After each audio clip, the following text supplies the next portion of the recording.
it for the Mudville Nine that day. The score stood 4-2 with but one inning more to play. And then when Cooney died at first, and Barrows did the same, a pall-like silence fell upon the patrons of the game.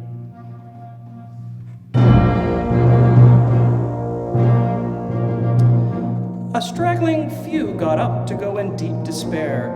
The rest clung to that hope which springs eternal in the human breast. They thought, if only Casey could but get a whack at that, we'd put up even money now with Casey at the bat.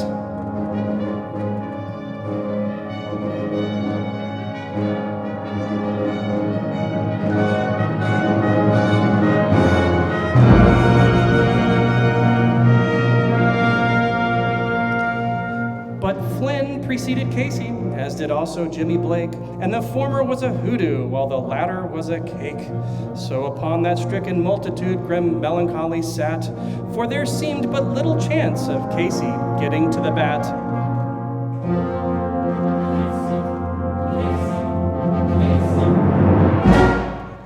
But Flynn let drive a single to the wonderment of all. And Blake, the much despised, tore the cover off the ball.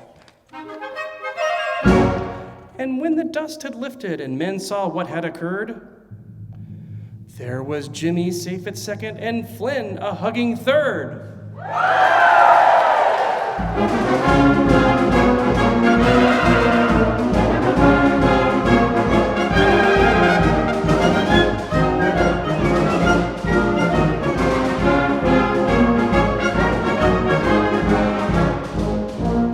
Then from 5,000 throats and more there rose a lusty yell.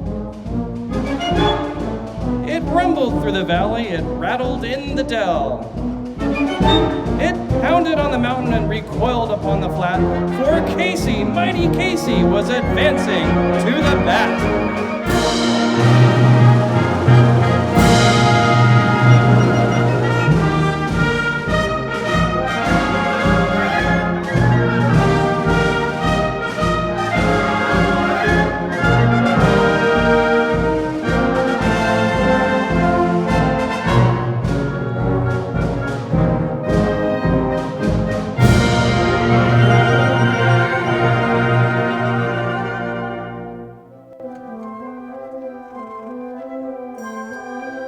There was an ease in Casey's manner as he stepped up into his place.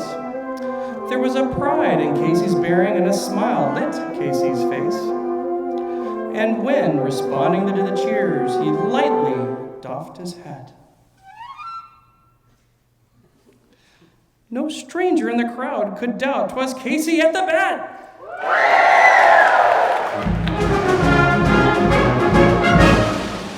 10,000 eyes were on him as he rubbed his hands with dirt.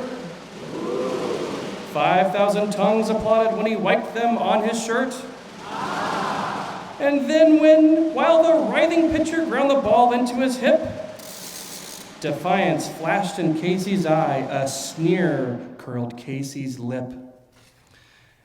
And now the leather-covered sphere came hurtling through the air, and Casey stood a-watching it in haughty grandeur there. Close by the sturdy batsman, the ball unheeded sped. That ain't my style, said Casey. Strike one, the umpire said.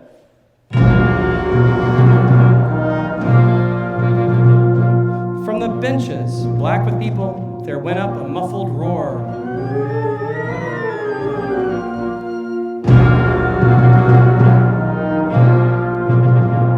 Like the beating of the storm waves on a stern and distant shore.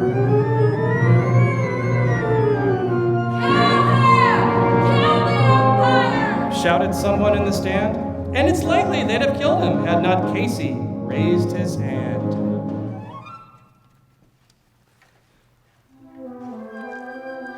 With a smile of Christian charity, great Casey's visage shone. He stilled the rising tumult, he bade the game go on. He signaled to the pitcher, and once more the dun sphere flew. But Casey still ignored it, and the umpire said, "Strike two!" cried the maddened thousands, and the echo answered. But one scornful look from Casey, and the audience was awed. They saw his face grow stern and cold, they saw his muscles strain, and they knew that Casey wouldn't let that ball go by again. Come on, Casey! Snap that zero, Casey! Let's go, Casey! The sneer is fled from Casey's lip. His teeth are clenched in hate. He pounds with cruel violence his bat upon the plate. Come on, Casey! Snap that zero, Casey!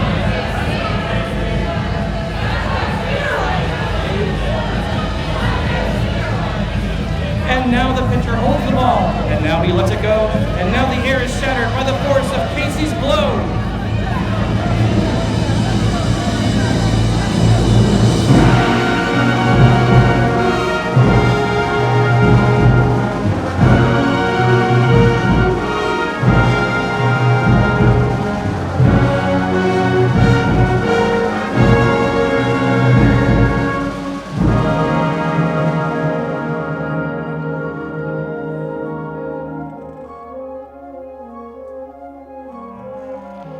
Oh, somewhere in this favored land, the sun is shining bright. The band is playing somewhere, and somewhere hearts are light. And somewhere men are laughing, and little children shout. But there is no joy in Mudville.